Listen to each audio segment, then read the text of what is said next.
Xabaringiz bor, Willy Wonka Yameli shkolatlarga 3 ta tilla chipta yashirgandi. Ulardan 2 tasi topildi. Chiptani birinchi topgan bolakay semiz g'irt to'nka bola bo'ladi, ko'rasizlar. Oyam qo'shniga hisob chiqinib chiqaradilar. Keyin stolisini qarasam, Yamanli ishkatlar turgan ekan. Sirasi olib o'g'lab olib chiqib qoldim. Ichidan bo'lsa oltin chipta chiqdi. Faqat bunacha hech kimga qo'yishga kerak emasdilar. Voy, buni hamma ko'ryapti-ya. Hech kimga qo'ymaysizlar, sizlar. Bu hokimlar ko'ryaptilar, voy. Keyingi chiptani kamida bitta boyvuchchani bolasi yutib oladi, qarab. Bo'ldi. Chiptani qanday qilib yutib oldingiz?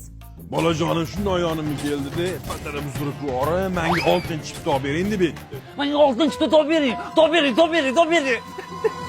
Top ber. Shundan Willy Wonka telefon qildimda, kelib tashab ketdi. Yana bitta chipta qoldi. Bu qaysi omadli insonga nasib qilarkan?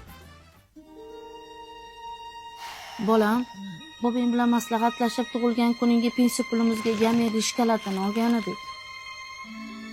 Gazga to'lashinglar kerak edi-ku. Gazda ovqat qilsak, kosam to'qarmas ekan bolam, ola qol.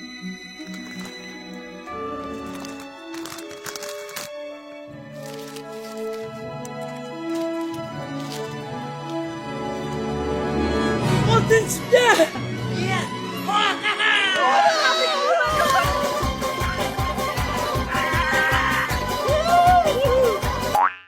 Kendi Gold qandolat fabrikasiga xush kelibsizlar. Men Willy Wonkaman.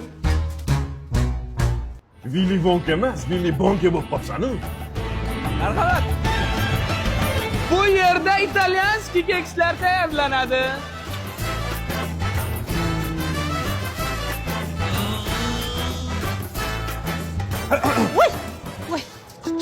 Voy xudoyim. Eshitishimcha beva ekansiz. Ha, shunaqa. Mana ham bevaman. Nima ajrashgansiz? Ha, o'lsin, mo'ylovi bor edi. Lekin menga umuman yoqmasdi. Lekin o'ziga yarashardi.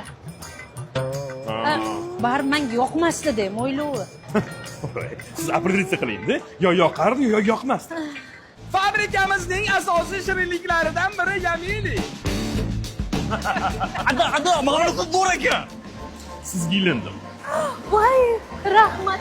Voy, buncha ham shirin bola ekan-a. Otda sen kim bo'lasan? Sizga o'xshagan beva bo'laman shekilli. Ana endi sizlar sho'rtligi shirinliklarni xohlagancha yesanglar bo'ladi. Tekinga. Bo'lsa, fabrika.